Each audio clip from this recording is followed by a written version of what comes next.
They're going into jobs where they're going to be able to hold the power of life and death over people Get who are it. in your family, Get people it. like you, people like me, people who like maybe come into their hands. And if they really automatically feel this way, and they automatically have a negative connotation about Black culture and Black life, especially Black male life, what does that say to us when we fall into the hands of these people? That's where the horror is, and that's where the danger is.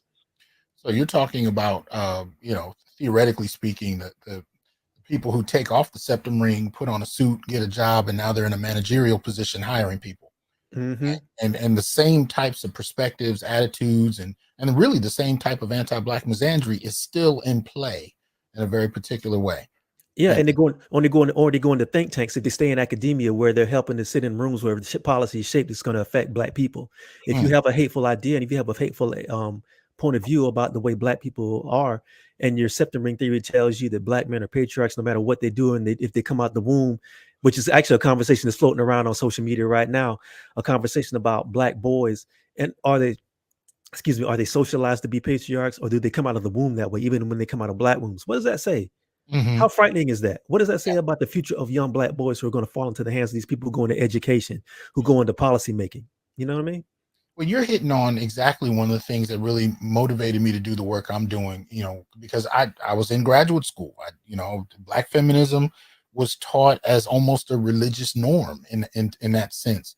And it wasn't until a little bit later where I got to see how these ideas were taken out into the mainstream and what types of things happened with them, what types of assumptions about Black manhood. And then I realized retroactively, going back to the reading assignments and the courses and even the discussions that took place, that that misandry was palpable, but I didn't know what misandry was at that time, and I didn't imagine that this was something that could be produced. So the more I saw it, and the more I began to realize the impact it was having, especially in different environments that I taught in, the culture of those environments. Again, especially if you're talking about the academy, we're talking about limited numbers of Black males most often, and yet this increasing hostility, particularly from Black feminists who were very much inspired by, Black gender courses, so on and so forth. This hostility for men began to really grow, and then I began to see it move into activism, move into nonprofit work, move into even the corporate realm. I even interviewed Kevin Samuels, and he talked about this kind of low boiling contempt and hostility that he noticed in the workplace, but not as much from white men or Asian men, but particularly from Black women. So Mm-hmm. for me, when I heard about, the septum ring theory, it just kind of fell in line with some of the things I've already seen. And it's really helped to create this real complex kind of almost kind of cultural war zone in a sense. But am I going too far with that? No, I don't think you're going too far at all because systems are created by human beings. Hmm. They're run by people. And if you want to understand how a system works, you have to understand the people who are driving that system. I mean, look what happened with the Black Lives Matter organization. And we have to be clear here. Yes. I have to make this distinction. Yes. You have to separate the Black Lives Matter movement from the Black Yes. Lives Matter organization. Yes. But I have to be honest with you, they've done a very good job of intertwining the two to the point where you can't extricate one from the other. Hmm. But the Black Lives Matter organization, how did it come about? After the deaths of Black males. Yes. I've done the research. According to the Mapping Police Violence project, about 2,000 people, 2,000 Black people have been killed in police interactions from 2014 to 2021 is the last date, I believe. Out of that 2,000, 77 were Black women. The rest were Hmm. all Black men. We're talking about almost 1,800 Black men murdered or killed. Hmm. That organization was able to build itself off the deaths of Black males. Yes. But once you start getting into the rhetoric of what the Black Lives Matter organization stands for, you hear everything about gender theory. You hear everything about feminism. You hear things about, destroying, what is it, that they took off their mission Dismantling statement, dismantling the nuclear family. the nuclear family. Yep. All these things that have absolutely nothing to do with why people were out marching in the streets. People were out marching in the streets because of white supremacy, police violence, and seeing their Black men get killed in the street. But I'm saying that to say that the people who directed those conversations into those channels Yes. are the septum ring sort of people that I'm talking Yes. about, because they were fed through the academy, through Yes. the Shulamith Firestone, Gloria Steinem, Bell Hooks, Michelle Wallace school of No, thought when it Wallace. comes to black male thought and talking about Black men. And they Hmm. have not examined that because it works for them and it is lucrative. That's the other part of it. Well, So why would you push back against something that gives you money? Exactly. But I think it was such a smooth takeover, though, that I don't think black folk really saw it coming. Because I can tell you, I remember "Hands Up, Don't Shoot." Right, that was the going chant. And when I Shout out started to Darren. That was Darren Seals. Shout out to the brother in Shout out Ferguson. to Rest in Darren peace. Steele, rest in peace to her, absolutely. But when I started hearing people chant Black Lives Matter, I didn't know it was an organization. It just I heard it as a chant. I thought it was the new chant. That was it. By the time people found out it was an organization, I think there was a period of grace where they just got received, right? Because we've seen movements over the last century grow up, come into play in terms of representing black interests. So nobody, I don't think, really imagined this very specific movement kind of carrying what would you call it, what's the term for animals like that, leeching, kind of leeching onto a parasite, being a kind of a parasite to a larger movement, but being very specifically focused in such manner that they were willing to use black male deaths to propel an idea of the black community and the black family void of black men, unless of course you were LGBT. Nobody, I don't think, really imagined a black led organization that would do that. And it took years for people in a larger sense to really recognize and acknowledge just how far BLM took that whole philosophy.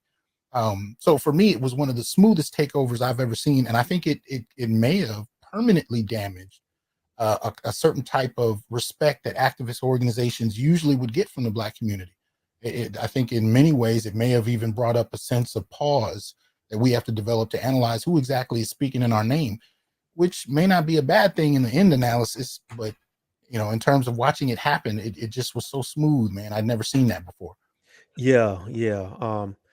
I personally think they had to have some help doing that because I've had some conversations with a few of these people, and just talking to them by myself, I know that a lot of them aren't built. They don't have the capacity to really pull some of the things off. I guarantee you, it's probably something that was done with some outside actors and that sort of thing. But Mm-hmm. that's a conversation I don't know just yet. I'm just saying that's just my gut tells me that. But I'm using that as an example of the fact that if you have people who look like you, especially if we're talking about issues that affect the black community, there's this understanding among people who are not black that whoever is the blackest person in the room or whoever's black in the room needs to be leading the conversation. The danger in that is that if you don't really vet the people who are talking for you and you don't ask them some very hard, specific, direct questions about what their agenda is, it's Mm-hmm. very easy to get played and it's very easy to get hustled that way because they fall, a lot of them fall back on this thing where you can't question me because I'm a black person. Or the thing that happens a lot in these conversations, which you're going to hear, why are you questioning a black woman as if you're Yeah. exempt from being questioned like anybody else? You know what I mean? Yeah, but I think the use of black women by white liberals has been particularly interesting in these circles, because there is a funding discussion to be had, and you've had it on several different occasions in terms of your journalistic work, because we all saw the funding coming into Ferguson very early on. Darren Seals talks a lot about this, the funding that came through social media that ended up not going to the people on the ground, but going into the people that kind of came into town and then disappeared with the money. That kind Mm-hmm. of liberal, dynamic was definitely happening. But even in terms of this kind of attack on black men in regard to this culture of misandry, a lot of that I would argue has been financed by white liberals as well. And it served a very key function because we've never seen the impact of black activism the way we did in the late 1960s. We really haven't seen that. Late 1960s and early 1970s. We haven't seen it since. Yeah, and that's by design. Yeah. I talk about this a lot. Just to give the audience a real thumbnail sketch. Um, when schools began, when academia and colleges began to get desegregated, like in the late tail end of the '60s, moving into the '70s, a lot of the scholars who were able to move into those places came out of the black liberation sort of like ideology. A lot of those brothers and sisters that moved into college and became teachers, they Mhm. came out of the the West Coast black liberation movement or the Panthers or other people who had a black consciousness. And Mhm. a lot of the conversations that were happening in across college campuses, whether it was HBCUs or whether it was white colleges like Berkeley and other places, the conversation when it came to black issues was really black centered and black focused. What happened was towards the middle of the 1970s, a lot of that conversation got usurped and moved into gender issues because feminism, mainstream feminism, began to gain precedence when it talked about when we started talking about social justice on college campuses. So Mhm. you had the Shulamith Firestones with the dialectic of sex. You Yeah. had the what's her name, Gloria Steinems and everything, who became very, very influential and started moving into black activist circles and began to start separating the conversation about a unified black struggle, about gender, about black women or just as oppressed as every other woman. Where you have people who will tell you from that time that black women were not oppressed by black men, they were oppressed by white men. They Mhm. were oppressed by the system, and they don't want to talk about the fact that a lot of white women, their fight wasn't against the system. Their fight was against their place in the system to be co-conspirators in the worldwide system of white supremacy. That's what their fight was about. They were fighting with white men to be equal with white men to exploit everybody else. But what they did was they pulled black women into them and say, "Come in and lie with us because you're a woman, and we need to have sisterhood, and we need you to fight for what we're fighting for. That doesn't mean we're going to fight for what you're fighting for. You got to come in line with us." And that's why you got that picture that famous picture of Gloria Steinem with her fist raised up with that Uh, other sister who I don't know how she allowed herself to get sucked into that, but her and then Gloria Steinem and this black woman with their fist up doing this when they're fighting two different fights. And well, what happened was that what that did was that kind of like broke up some of the theory and broke up some of the conversations that was focused on black issues into all these different silos. mhm, And it stayed that way up until the mid 1980s, where you saw the rise of Afrocentrism again. Where you had like Leonard Jeffries at NYU, if I'm not mistaken. You had other scholars like Cornel West. You had Dr. Frances Quest Welsing, who was disrespected by that woman in that TikTok video. You had John Henrik Clarke, who was still alive at that time. Jawanza Kunjufu. You started seeing a resurgence of black nationalism and black consciousness, mhm, and then when that began to happen again, what you had again was the rise of the Alice Walkers. You had yeah. the Terry McMillans, who wasn't even a scholar. You had the Bell Hooks. You almost had like this cadre of black feminist scholars who were not focused on the black collective. It was focused on separating black women from that, to the Mhm. point where they became the mainstream and everything else got pushed to the side, or it got marginalized and pushed out. Yeah. Well, I think one of the dangers of the white feminist argument is it came with not only policy but material benefits. Right? It Hmm. came with a shift that could benefit you on a level that impacted where you lived, what you ate, access to employment. It wasn't just ideology in the sky that you decided whether you were going to be pro black or influenced by white feminists. It came with resources. So that's what greased the wheels, if you will, as far as a lot of this. And Hmm. I think to this day, it's one of the reasons it's still going because again, what black organization have you seen in recent years raise as much funding as BLM did?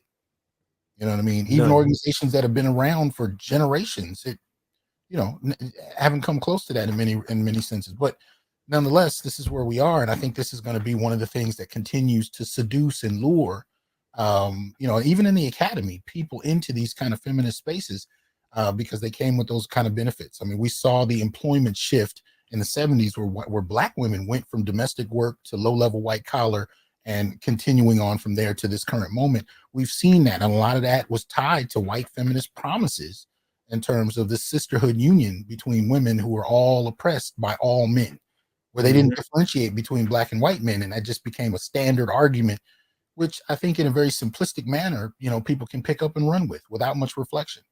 Exactly, exactly. And I got to be honest with you, man. I talk about this a lot. This is going to continue until black men and black women in these spaces start fighting back.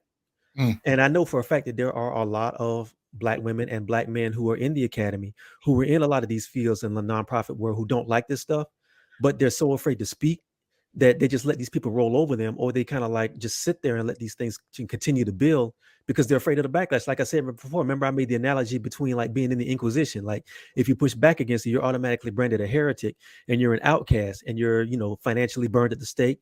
mm. You're professionally burned at the stake.